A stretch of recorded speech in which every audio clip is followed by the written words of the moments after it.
এরকম বহু ব্লগে দেখি একটু সিনেমা বাড়াবাড়ি হয়ে নিয়ে যায়। লোকেরা আলোচনা করে, তাদের কথা শুনে অনেকে হয়তো ভালোই, এবং বেশিরভাগেরই কথা শুনে মনে হয় না যে তারা সিনেমা নিয়ে কোনো চর্চা করেছে, সিনেমার ইতিহাসের মধ্যে গেছে, ভারতীয় সিনেমাই নিয়ে কোনো চর্চা করেছে বলে আমার মনে হয় না। আর ভারতীয় সিনেমার ইতিহাস নিয়েই যে তাদের চর্চা আছে বলে মনে হয় না, কারণ তার যদি তা হতো তাহলে কথাবার্তার ভঙ্গিটাই আসলে অন্যরকম। কি হয়েছে জানো, একটা অদ্ভুত জিনিস আমার জাস্ট মাঝখানে বলছি, কিছু না শব্দ, সেটা শুধু সিনেমার ক্ষেত্রে নয়, সব ক্ষেত্রেই মানুষ শিখে গেছে এই শব্দগুলো ব্যবহার করলে মনে হয় যে আই অ্যাম ইনটু ইট, মানে বলে দিল যে সিনেমাটোগ্রাফিটা খুব ভালো হয়েছে।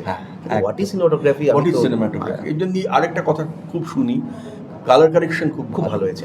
আমি যদি জিজ্ঞেস করি যে কালার কারেকশনটা কি, মানে হোয়াট ইজ কালার, মানে হোয়াট ইজ কালার টেম্পারেচার, একটা যদি সহজ ভাষায় বোঝাতে হয় কালার টেম্পারেচারটা কি, খুবই খারাপ লাগে যে